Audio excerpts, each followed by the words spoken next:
Усещате ли постоянна умора, липса на енергия, сърцебиене, раздразнителност, главоболие или безсъние?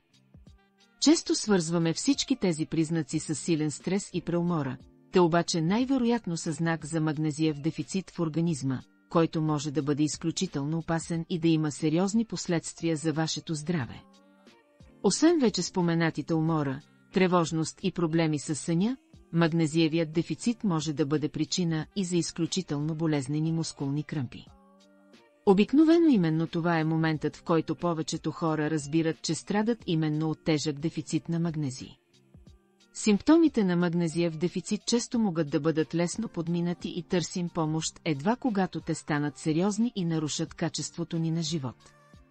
Затова е важно да знаем дали имаме недостиг на магнезий в организма и как можем да си набавим оптимални дози от този жизнено важен елемент.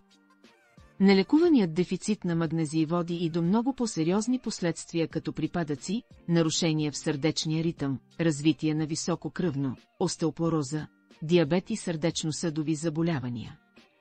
Магнезият е един от 4 елемента, намиращи се в най-голямо количество в човешкия организъм.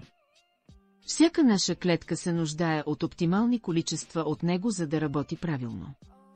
Той участва в над 300 важни ензимни реакции в организма и е особено важен за функциите на сърцето, мускулите, нервите, костите и зъбите. Магнезият поддържа равновесието на нервната и мускулната система, като също така регулира нивата на кръвна захар, кръвното налягане и участва в процеса на производство на енергия.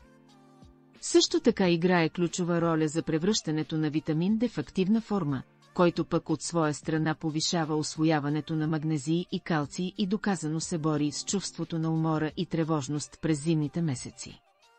Когато тялото е под силно напрежение, използва големи количества магнезий, за да се справи с него, независимо дали е предизвикано от физическо или психическо натоварване.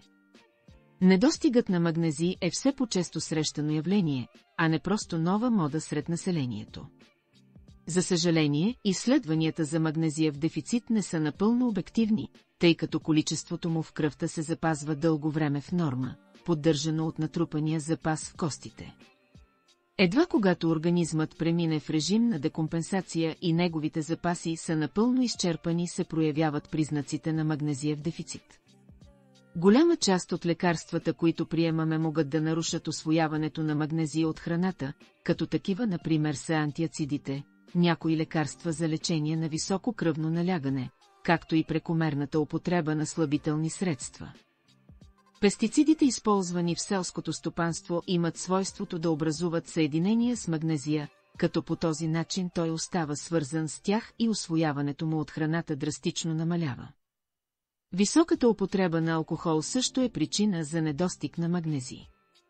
За съжаление, пациентите с сърдечно-съдови заболявания и тези с диабет почти винаги са с магнезиев дефицит. Прекомерното изпотяване и употребата на диуретични продукти допълнително ускорява елиминирането на магнезия от тялото. Дневната нужда от магнезий за възрастни е средно 300 мг, но по последни данни официалната норма е силно занижена по отношение на съвременния ни начин на живот. Също така някои изследвания сочат, че повечето хора си набавят едва половината от необходимото дневно количество магнезий. Това може да се дължи на все по-често срещаните храносмилателни проблеми и нарушения в усвояването на вещества от храната. Тъй като магнезият не се натрупва дълготрайно в организма, той трябва да се приема ежедневно чрез храната или под формата на хранителна добавка. Хранителните добавки с магнезий могат да набавят част от дневната нужда от минерала, но за да бъдат ефективни, трябва да се избират лесно усвоими форми с доказано качество и произход. А сега ще споделим с вас 8 храни, които са много богати натурални източници на магнезий. 1. Семена.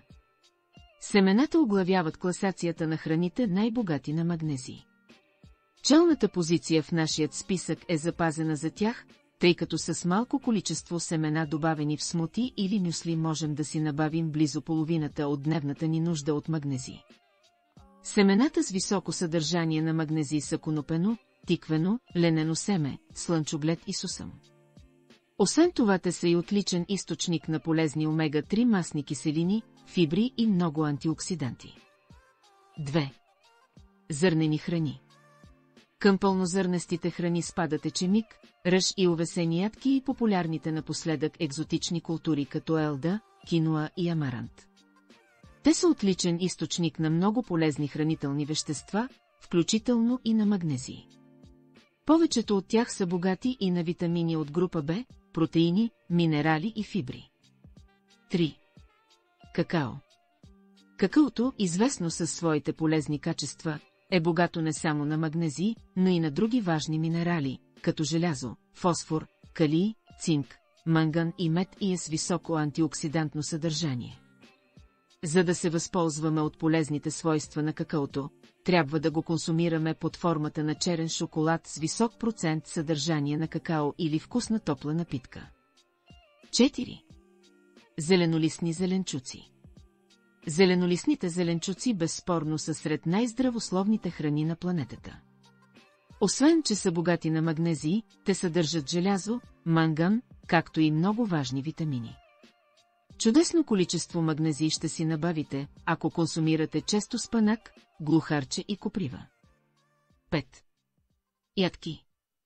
Ядките са неизменна част от вегетарианското меню, тъй като те допълват по чудесен начин хранителния режим с полезни витамини, минерали, масни киселини и протеини, от които имаме нужда.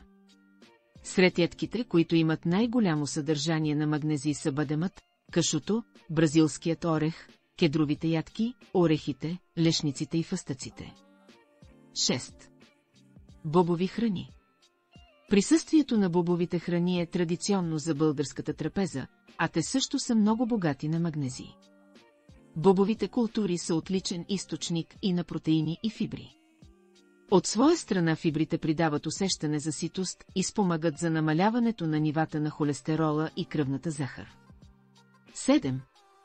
Плодове. Твърдо можем да заявим, че плодовете трябва да са неизменна част от менюто на всеки един човек.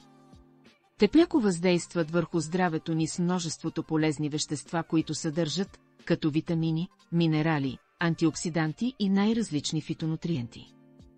Към плодовете най-богати на магнезий спадат смокини, банани и ябълки и малко по-екзотичните видове като маракуя, джакфрут и гуава. И накрая нека да обобщим, че снабдяването на организма ни с достатъчно магнезий е от съществено значение за нашето здраве. Тялото ни има нужда от определени вещества, за да функционира правилно, а магнезият е важна част от тях.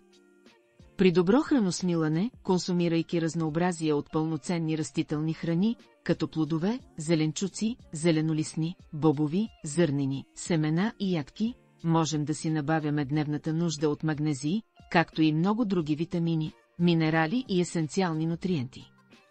Ако поради някаква причина обаче не можем да получим нужното количество магнезий за деня от храната си, е добре да помислим за включване под формата на хранителна добавка, с която да подсигурим здравето си.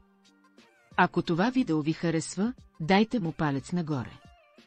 Абонирайте се за канала, за да не пропуснете следващото ни полезно видео.